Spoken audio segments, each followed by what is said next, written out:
નમસ્કાર દર્શક મિત્રો, સ્વાગત છે આપનું મંતવ્ય ન્યૂઝમાં। ગુજરાત એટ 10 સાથે હું છું અંકિતા। નજર કરીએ મહત્વપૂર્ણ સમાચારો પર। ગુજરાત એટીએસ અને રાજસ્થાન એટીએસની સંયુક્ત કામગીરીમાં આંતરરાષ્ટ્રીય ડ્રગ્સ સ્મગલિંગ સિન્ડિકેટનો પર્દાફાશ થયો છે। બનાસકાંઠા જેસલમેર હાઈવે પર નાકાબંધી દરમિયાન પોલીસે આશરે 25 કરોડની કિંમતનું 5 કિલો એમડી ડ્રગ્સ છે તે ઝડપી પાડ્યું છે। આ કેસમાં શંકરરામ અને સલમાન નામના 2 આરોપીઓને ઝડપી લેવામાં આવ્યા છે। પ્રાથમિક તપાસમાં ડ્રગ્સ પાકિસ્તાનથી સપ્લાય થતું હોવાનો ખુલાસો થયો છે। પોલીસ દ્વારા આરોપીઓની પૂછપરછ હાથ ધરવામાં આવી છે અને સમગ્ર ડ્રગ્સ નેટવર્ક અંગે વધુ તપાસ હાથ ધરવામાં આવી છે। शंकरराम एंड सलमान को आइडेंटिफाई किया गया था। जिस दौरान व्हीकल सर्च करते वक्त हमको पता चला कि उनके अंदर एक येलो कलर की थैली में ट्रांसपेरेंट कलर प्लास्टिक कवर मिले थे, जिसके अंदर कुछ सस्पिशियस मटेरियल मिला था, जिसको प्रिलिमिनरी फॉरेंसिक किट से टेस्ट करते हुए हमको अराउंड 5 kgs ऑफ मेथाम्फेटामिन मिला था, जो हमको जस्टिफाई करता है बेसिकली एनडीपीएस केस का। सो लोकली बाड़मेर पुलिस स्टेशन में एनडीपीएस के एक्ट सेक्शंस 8, 21, 22, 23, 25, 28 एंड 29 के अंदर केस रजिस्टर करके इन दोनों को अरेस्ट किया गया था।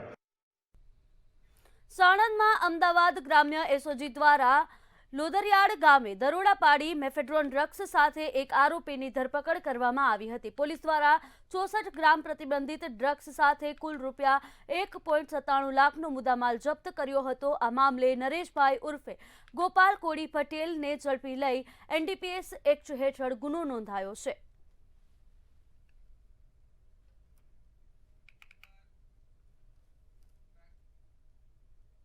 અમદાવાદના બોપલમાં આવેલી ખ્યાતિ કોલેજમાં એબીવીપી દ્વારા ઉગ્ર વિરોધ કરવામાં આવ્યો હતો। વિદ્યાર્થીઓ પાસેથી વેલકમ કિટના નામે રૂપિયા 10,000 પડાવતા હોવાના આક્ષેપ કરાયા હતા, તેમજ તેની કોઈ રિસીપ્ટ પણ આપવામાં આવતી નથી, જેને લઈ વિદ્યાર્થીઓ અને એબીવીપીના કાર્યકરો દ્વારા ઉગ્ર વિરોધ કરાયો હતો। સમગ્ર મામલે ખ્યાતિ કોલેજ ઓફ ફાર્મના ડાયરેક્ટરને આવેદનપત્ર પણ આપવામાં આવ્યું હતું। વેલકમ કિટના નામ પર ફી વસૂલાઈ રહી છે અને એની અંદર માત્ર જ્યારે ધ્યાનમાં આવે છે કે 10,000ની ફીની સામે માત્ર 1,500 થી 2,000 રૂપિયાની જ વસ્તુ જે છે એ વિદ્યાર્થીઓને આપવામાં આવી રહી છે અને એની કોઈ પણ પાકી રિસિપ્ટ જે છે એ રિસિપ્ટ કોલેજ દ્વારા આપવામાં આવી નથી રહી। અને વિદ્યાર્થી જ્યારે ભણવાનું પૂરું કરીને 4 વર્ષ બાદ અહીંથી બહાર નીકળે ત્યારે એની અંદર જે ગ્લાસવેર જે આપેલા હોય છે, જે કિટની અંદર જેના પૈસા વિદ્યાર્થી પહેલાં જ આપી દીધા હોય છે, એ ગ્લાસવેર પણ એ સંસ્થા દ્વારા પરત લઈ લેવામાં આવે છે અને એની અંદર કોઈ ગ્લાસવેર મિસિંગ અથવા તૂટફૂટ હોય તો એ ગ્લાસવેરના પણ અલગથી પૈસા જે છે સંસ્થા દ્વારા લેવામાં આવી રહ્યા છે। એની સામે ભારતીય વિદ્યાર્થી પરિષદના કાર્યકર્તાઓ અહીંયા આગળ આવેદન આપી અને રજૂઆત કરી છે। અમે એબીવીપીનું આવેદનપત્ર લીધું છે અને એનામાં તાત્કાલિક મેનેજમેન્ટ સાથે વિચાર કરીને અને તાત્કાલિક એનું સોલ્યુશન લાવીશું। સર, જે વિદ્યાર્થીઓ ફરિયાદ કરી રહ્યા છે કે 10,000 રૂપિયા કોઈ પણ રિસિપ્ટ વગર આપવામાં આવી રહ્યા છે, કઈ રીતના કરશોનું? સર, એની હું વાત મેનેજમેન્ટ સાથે કરીશ અને એનું જે બી હશે એ સોલ્યુશન લાવીશ। અમદાવાદના ઓઢવ વિસ્તારમાંથી લવ જિહાદનો ચોંકાવનારો કિસ્સો સામે આવ્યો હતો। એક યુવકે પોતાની સાચી ઓળખ છુપાવીને હિન્દુ યુવક તરીકે ઓળખ આપી વિધવા મહિલાને પ્રેમજાળમાં ફસાવ્યાનો આરોપ લાગ્યો હતો। આરોપીએ નકલી આધાર કાર્ડ બનાવી પોતાનું નામ મોહિત પટેલ બતાવી મહિલાને લગ્નની લાલચ આપી અનેક વખત દુષ્કર્મ આચર્યું હોવાની ફરિયાદ નોંધાઈ છે। ઓઢવ પોલીસ સ્ટેશનમાં એક મહિલા દ્વારા ફરિયાદ આપવામાં આવેલી છે કે જેમાં જે આરોપી છે જેનું નામ છે મોહસિન ખાન અહેમદ ખાન પઠાણ। આ જે ફરિયાદી મહિલા છે એ નવરંગપુરામાં કોઈ પીજીમાં કામ કરતી હતી। એ દરમિયાન એ જ્યારે પોતાના ઘરેથી અપડાઉન કરતી હતી એ દરમિયાન એએમટીએસમાં એક ડ્રાઈવર છે, ડ્રાઈવરના સંપર્કમાં આવેલી હતી। ડ્રાઈવરે અગાઉ પોતાનું નામ અને મોહિત પટેલ જણાવેલું હતું અને ત્યારબાદ બંને જણા ઇન્સ્ટાગ્રામ ઉપર ચેટ કરતા હતા તેમજ ફોનથી એકબીજા જોડે વાત કરતા હતા। અમદાવાદના સાબરમતી વિસ્તારમાં પતિએ પત્નીની હત્યા કર્યા હોવાનો ચોંકાવનારો બનાવ સામે આવ્યો છે। છૂટાછેડા અને પરસ્ત્રી સાથેના સંબંધોને લઈને દંપતી વચ્ચે અવારનવાર ઝઘડા થતા હતા। ઝઘડાને પગલે પતિએ પત્નીનું ગળું દબાવી કરણપીણ હત્યા કરી છે। સમગ્ર મામલે પોલીસે આરોપી પતિ હર્ષ પ્રજાપતિની ધરપકડ કરી વધુ તપાસ હાથ ધરી છે। મારી દીકરી કોમલ આશરે 20 દિવસ પહેલા મારા ઘરે આવેલી, રડતા રડતા મને કહેતી હતી પપ્પા મારા પતિ મને હેરાન કરી રહ્યા છે. એના બીજી કોઈ છોકરી સાથે આડા સંબંધ હોવાથી મારા છૂટાછેડા માગી રહ્યો, મારઝૂડ કરવાની ધમકી આપી રહ્યો. ફાધર અને બ્રધરના નિવેદન લેતા તેમાં પણ જણાવ્યું કે આ કામના આરોપી થોડો ઉગ્ર સ્વભાવનો હોય, પત્ની સાથે વારંવાર ઝઘડો તકરાર કરતો હોય, ગાળાગાળી કરતો હોય અને બનાવના દિવસે સવારમાં મોર્નિંગમાં બંને વચ્ચે મોબાઈલ જોવા બાબતે ઇસ્યુ થયેલો અને એની પત્ની એને મોબાઈલ જોવા ના પાડીને શંકા વ્યક્ત કરી, જેમાં બંને વચ્ચે શાબ્દિક ટપાટપી ચાલુ થઈ અને ત્યારબાદ આરોપીએ મહિલા ઉપર હાથ ઉપાડ્યો અને મહિલા દ્વારા એમનો ઓપોઝ કરવામાં આવતા આરોપીએ પોતાના હાથેથી ગળચી દબાવી અને જે તે સમયે એને શ્વાસ સમજાય ત્યાં સુધી પકડી રાખેલી એવું કેવું છે. ત્યારબાદ એ જે ઇન્જરી થયેલી એના કારણે એની થોડો સમયની અંદર શ્વાસ સમજાવવાથી મૃત્યુ થયેલું હોય, જેની તપાસ પોલીસ ઇન્સ્પેક્ટર સાંભળી. અમદાવાદમાં જિલ્લા શિક્ષણ અધિકારી દ્વારા 133 ગ્રાન્ટેડ શાળાઓને બાકી રકમ મામલે કડક નોટિસ પાઠવાઈ હતી. ઓડિટ બાદ ગ્રાન્ટની રકમ પરત ન કરનાર શાળાઓ પાસેથી કુલ ₹2.91 કરોડ વસૂલવાની કાર્યવાહી શરૂ કરવામાં આવી હતી. મણિનગરની જય સોમનાથ શાળા અને આશ્રમ રોડની શ્રી વિદ્યાનગર હાઈસ્કૂલ સહિત અનેક શાળાઓ પર મોટી બાકી રકમ છે. નોટિસ છતાં ચૂકવણી ન કરનાર શાળાઓ સામે સંપત્તિ જપ્તી જેવી કડક કાર્યવાહી હાથ ધરાશે.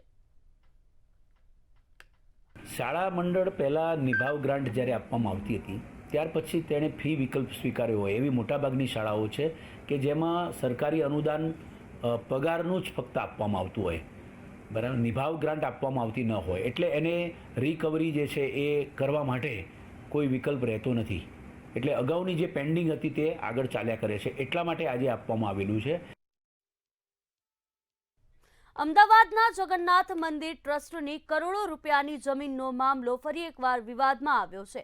મંદિર ટ્રસ્ટના કરતાહર્તાઓએ કોઈ પણ જાતની પૂર્વ મંજૂરી વગર જ અંદાજિત ₹6 કરોડની કિંમતની જમીન એક મુસ્લિમ વેપારીને વેચી નાખી હોવાનો સામાજિક કાર્યકર અતુલ દવેલ દ્વારા આક્ષેપ કરાયો છે.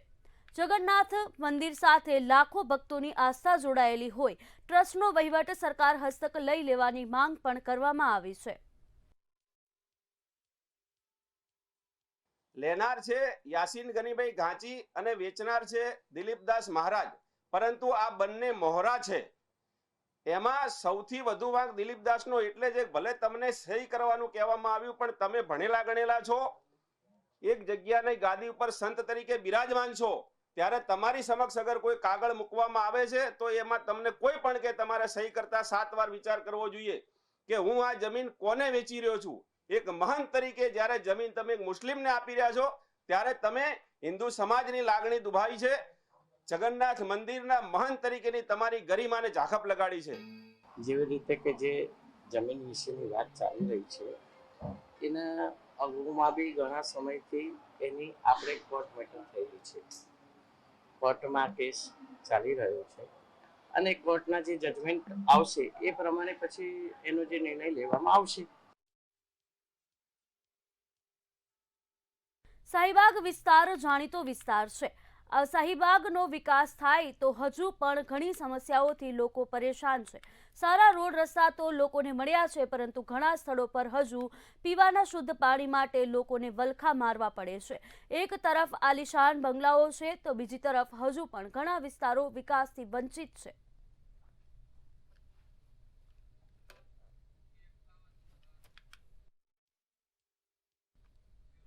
વડોદરાના વોર્ડ નંબર 6માં વિકાસના અભાવને લઈને સ્થાનિકોમાં ભારે રોષ જોવા મળી રહ્યો છે.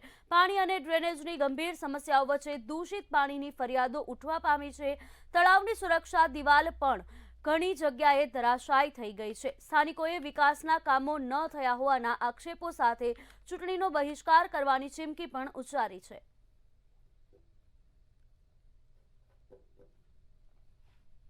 માંગણી છે કે તળાવની પાળીઓ ક્યાંથી તમે ઠેઠથી ઠેઠ જુઓ, ચારો તરફથી પાળીઓ બેસી ગઈ, તમે કચરો જોઈ શકો છો તળાવની અંદર.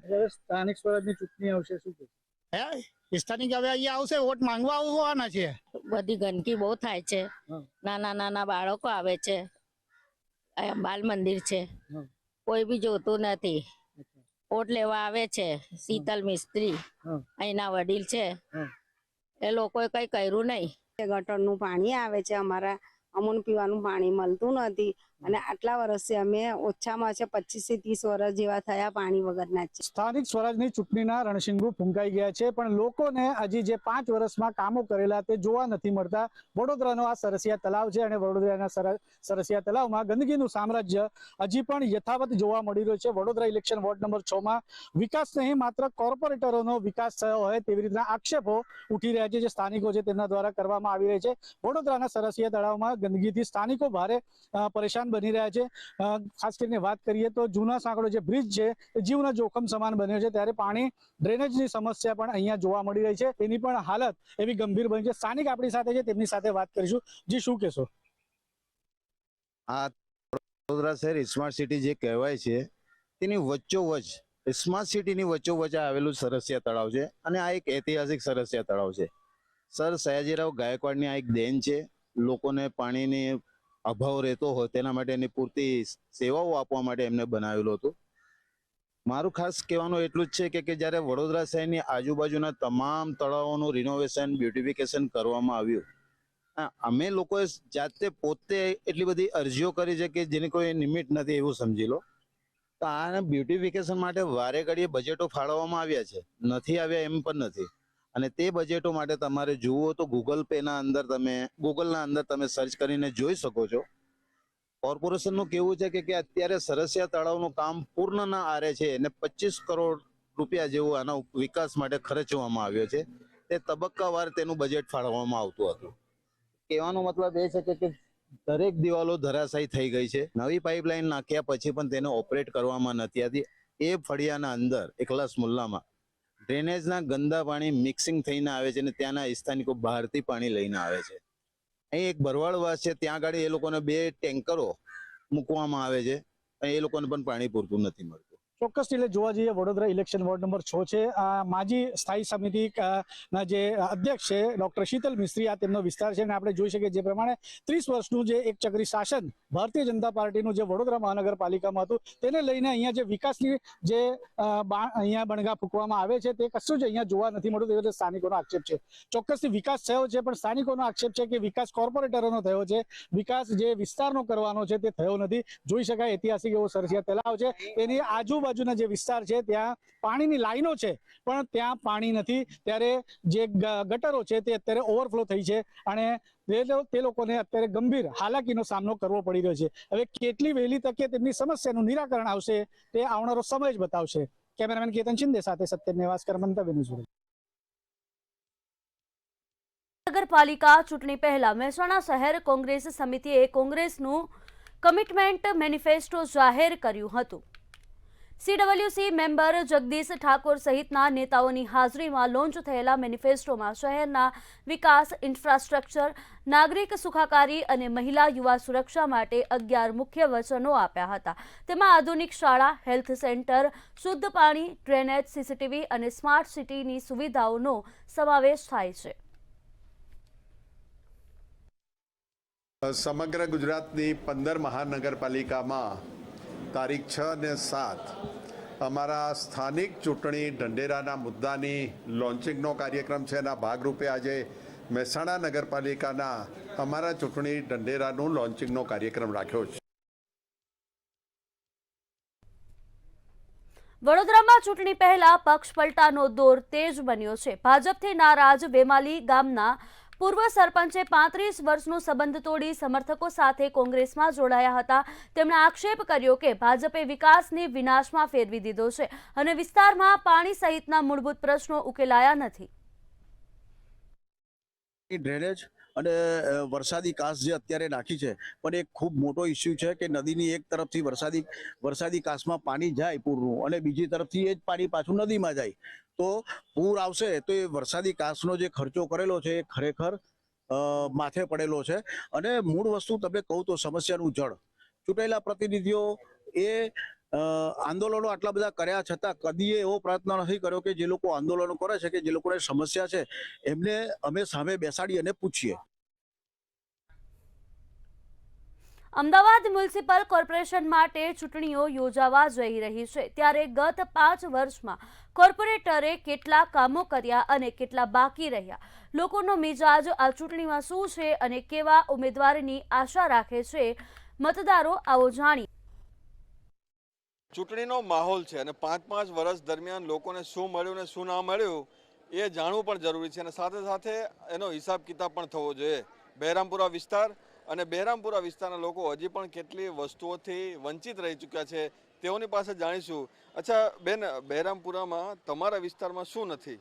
સંદાસ નથી, જાજરૂ નથી, સોસળીઓ ને બધા ખેતરમાં જાય ને તો પથ્થર મારે. હા, બધાને તકલીફ પડે છે. અમારે સોસળીઓ જોઈએ છે. અમારે સાહેબ જવાન દીકરીઓ છે એટલે એ બહાર જાય ને તો એમાં થોડુંક પાછળ છે ને લુખ્ખા તત્વો, અસામાજિક તત્વો બેઠા હોય છે એટલે છોકરીઓને તકલીફ પડતી હોય છે. અને સત્ય તો આ છે કે કોંગ્રેસ વાળાઓ આવે છે અને મત લઈને પછી ગાયબ ક્યાં થઈ જાય છે. પેલું કહેવાય ને જાદુ, એ જાદુ રીતે આવે છે ને પછી ગાયબ થઈ જાય છે. ઘણા સમયથી આ અમારે ત્યાં શૌચાલય હતા, એ શૌચાલય અત્યારે કોઈ બનવા નથી દેતા. કોંગ્રેસ વાળા જ વધારે વચ્ચું એમાં ટાંગ અડાવતા હોય છે. આ વસ્તુ પણ જરૂરી છે કારણ કે પ્રાથમિક સુવિધા મળવી જોઈએ. બેન દીકરીની ઇજ્જતની વાત છે. આ સાથે તમારો બીજો શું મુદ્દો છે? અમારો મેન મુદ્દો છે કે છેલ્લા 30 વર્ષ જૂના શૌચાલય હતા અહીંયા, એ અમે નવાસરથી બનાવવા માટે કાર્યક્રમ હાથમાં લીધો હતો, પણ એ ફરજી સહીઓ લઈ અને અમારા કામમાં રૂકાવટ કરી અને બેન દીકરીઓને સુલભ વ્યવસ્થા ઘરે 8x10ના મકાનો છે સાહેબ, બરાબર. તો અમે હવે ત્યાં સંડાસ બાથરૂમ કઈ રીતે ઘરે બનાવીએ? અચ્છા, આના સિવાય બહેરામપુરમાં બીજી શું સમસ્યા છે? સાહેબ, અમારે અહીંયા પહેલાં તો બહેરામપુરા વોર્ડમાં કોંગ્રેસ 25 વર્ષથી અહીંયા શાસન કરે છે. બહેરામપુરા વોર્ડમાં ન તો બગીચો છે, ન સ્વિમિંગ છે, ન જીમ છે. રોડ રસ્તા તમે જુઓ, રોડ રસ્તા પણ તૂટેલા છે. અને ઇલેક્શન આવે ત્યારે કોંગ્રેસના કાઉન્સિલરો ઉમટી પડે છે અને લોભ, આ મેક્સિમમ અભણ પ્રજા છે. ક્યાં સુધી અંધારામાં રહેવાનું? કારણ કે જે પ્રમાણે છેલ્લા કેટલાય સમયથી સમસ્યાનો સામનો આપણે કરી રહ્યા છે અને કોર્પોરેટર ગુમ થઈ જાય, સારું લાગે? અહીંના જે કાઉન્સિલરો કોંગ્રેસ પાર્ટીના છે એ બધા જ અહીંયા કરોડપતિ છે. પોતાની ફોર્ચ્યુનરમાંથી ફક્ત એ ઇલેક્શન ટાઈમ પર કેમ્પેન કરવા માટે ઉતરે છે. એમના શરીરના રંગ જોઈને તમને ખબર પડે કે એસીની આદત છે એમને. પ્રજાની સાથે શું વાંધો હોય? ભલે ચલો ઇન્ટરનલ પ્રોબ્લેમ હોય રાજકીય પક્ષોની, પ્રજાનો શું વાંક આમાં? એ લોકો ઈચ્છતા નથી કે કંઈક સારું કામ થાય અને છેલ્લા કેટલાય વર્ષોથી કોંગ્રેસના કોર્પોરેટર ગાયબ જ છે ને હવે વોટ માંગવા આવશે. અને બીજું તો આ લોકો વોટ આપી પણ દેશે, પછી એ 5 વર્ષ પાછા ગાયબ થઈ જવાના છે. કોંગ્રેસના કોર્પોરેટરને એક જ રસ છે, બસ ઇલેક્શન જીતીને ગાયબ થઈ જવું. ટેક્સ પણ ભરીએ છે કોર્પોરેશનને, આમ છતાં પણ જે કોર્પોરેટર જે છે જવાબ નથી આપતો. તો આ વખતે તમારો શું વિચાર છે? સ્થાનિક લોકોએ મૂડ બનાવી દીધો છે. જે પણ ઉમેદવારો છે એ લોકોનું માત્ર 24 કલાકનું રાજકારણ છે, સમજી લો. એ લોકો 24 કલાક પહેલાં પેરાશૂટ તરીકે ઉતરી પડે વિસ્તારમાં. આ લોકોને ભજીયાના, ગાંઠિયાના, દારૂને જે પણ વસ્તુઓ છે એ બધી પૂરી પાડે 24 કલાક માટે, બરાબર. અને આ બધી લોભ લાલચને પૈસા આપી અને એ લોકો વોટ લઈને પછી ગાયબ થઈ જાય છે. હવે એક શરમનાક દ્રશ્યો તમને બતાવીશું કે જે પ્રમાણે એક બેન છે અને તેઓ શૌચાલયમાં જાય એને ઘૂંઘટ તો તાણેલો છે પોતાની ઇજ્જત બચાવવા માટે, પરંતુ આ રીતના શરમજનક દ્રશ્યો હજી પણ અમદાવાદ શહેરના ઘણા બધા વિસ્તારોની અંદર જોવા મળે છે. વારંવાર રજૂઆત કરવામાં આવે છે, તેમ છતાં પણ જે અહીં શૌચાલય બનાવવામાં આવતું છે આ મુખ્ય સમસ્યા છે. આના સિવાય પ્રદૂષિત પાણીની સમસ્યા છે, સારા રોડ રસ્તાની જરૂરિયાત છે. પરંતુ 5 વર્ષ જેટલો સમય વીતી છતાં પણ કોર્પોરેટરો જે છે અહીંથી જાદુ થઈ ગયા છે અને હજી પણ વિકાસથી બહેરામપુરાના લોકો છે તે વંચિત રહી રહ્યા છે. કેમેરામેન કૃણાલ રાણા સાથે મીર દુધરેજિયા, મંતવ્ય ન્યૂઝ, અમદાવાદ. સ્થાનિક સ્વરાજની ચૂંટણીઓ નજીક આવી રહી છે, તેને લઈને ગાંધીનગરથી મહત્વના સમાચાર સામે આવી રહ્યા છે. ગાંધીનગરથી આ સમાચાર, સ્થાનિક સ્વરાજની ચૂંટણીનો જે મામલો છે તેને લઈને આ વિગતો સામે આવી રહી છે. ભાજપ પ્રદેશ ચૂંટણી સમિતિની બેઠક યોજાઈ હતી. મુખ્યમંત્રી ભૂપેન્દ્ર પટેલ આ બેઠકમાં ઉપસ્થિત રહ્યા હતા. ચૂંટણીને લઈને તેના પર ખાસ ચર્ચા વિચારણાઓ કરવામાં આવી છે. અનેક જે યોજનાઓ છે તે ઘડવામાં આવી છે. પ્રદેશ અધ્યક્ષ જગદીશ વિશ્વકર્મા પણ ખાસ ઉપસ્થિત રહ્યા હતા. બેઠકમાં ઉમેદવારોને લઈને ચર્ચાઓ થઈ હતી. તો સ્થાનિક સ્વરાજની ચૂંટણીઓ નજીક આવી રહી છે ત્યારે ભાજપમાં બેઠકનો દોર જોવા મળી રહ્યો છે. ગાંધીનગર ખાતે મુખ્યમંત્રીની અધ્યક્ષતામાં બેઠક યોજાઈ હતી. ભાજપ પ્રદેશ ચૂંટણી સમિતિની બેઠક યોજાઈ હતી. મુખ્યમંત્રી ભૂપેન્દ્ર પટેલ તેમાં ખાસ ઉપસ્થિત રહ્યા હતા. ઉમેદવારોને લઈને ચર્ચા પણ કરવામાં આવી હતી. તો પ્રદેશ અધ્યક્ષ જગદીશ વિશ્વકર્મા પણ ખાસ ઉપસ્થિત રહ્યા હતા. બેઠકમાં ઉમેદવારોને લઈને ચર્ચા કરવામાં આવી હતી. સ્થાનિક સ્વરાજની ચૂંટણીઓ આગામી દિવસમાં નજીક આવી રહી છે. એક તરફ કોંગ્રેસ અને આમ આદમી પાર્ટી દ્વારા ઉમેદવારોના નામ જાહેર કરવામાં આવ્યા છે. ભાજપના નામ હજુ જાહેર થવાના બાકી છે, ત્યારે ભાજપમાં બેઠકોનો દોર યથાવત જોવા મળી રહ્યો છે.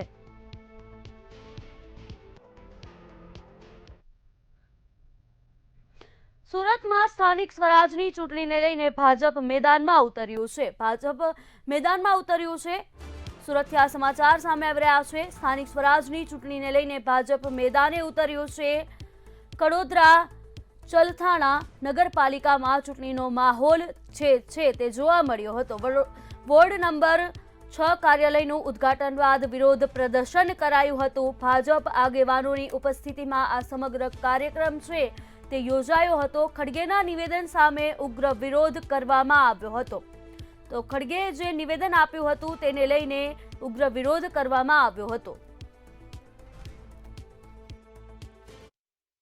ખડગેજી દ્વારા કોંગ્રેસના રાષ્ટ્રીય અધ્યક્ષ ખડગેજી દ્વારા જે ગુજરાતનું અપમાન કરવામાં આવ્યું છે એના વિરોધમાં આજે સુરત જિલ્લા ભારતીય જનતા પાર્ટી દ્વારા કોંગ્રેસનો વિરોધ કરવાનું, કોંગ્રેસ માફી માંગે એવા નારા સાથે વિરોધ પ્રદર્શન કરવામાં આવ્યું છે. આગળ મહેસાણાથી સમાચાર સામે આવી રહ્યા છે, જ્યાં ગોપાલ ઇટાલિયા વિરુદ્ધ ધરપકડ વોરંટ ઇસ્યુ જાહેર કરાયો છે. સમાચાર મહેસાણાથી ગોપાલ ઇટાલિયા વિરુદ્ધ ધરપકડ વોરંટ ઇસ્યુ જાહેર કરાયો છે. મહેસાણા સિવિલ કોર્ટે આ વોરંટ છે તે કાઢ્યું છે. જેએમએફસી બિહાર કારિયાની કોર્ટે આદેશ આપ્યો છે. ગોપાલ ઇટાલિયા વિરુદ્ધ ધરપકડ વોરંટ ઇસ્યુ છે તે જાહેર કરાયું છે. ગોપાલ ઇટાલિયાની ધરપકડ કરી અને તેને રજૂ કરવા આદેશ કરાયો છે. મહેસાણાથી આ સમાચાર સામે આવી રહ્યા છે.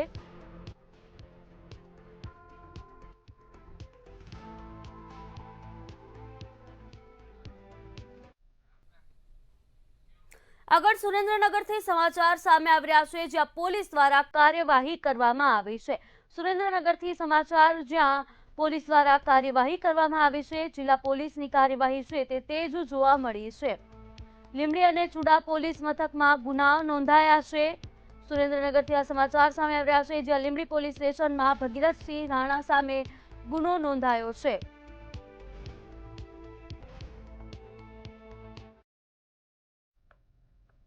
અમદાવાદથી સમાચાર સામે આવી રહ્યા છે, જ્યાં બાવડા બગોદરા હાઈવે પર ગમખ્વાર અકસ્માત સર્જાયો છે. અમદાવાદથી આ સમાચાર, જ્યાં બાવડા બગોદરા હાઈવે પર ગોઝારો અકસ્માત સર્જાયો છે. અકસ્માતમાં 2 લોકોના મોત થયા છે, જ્યારે એક ગંભીર રીતે ઈજાગ્રસ્ત થયો છે. તો એક્ટિવા અને ટ્રક વચ્ચે અકસ્માત સર્જાયો હતો.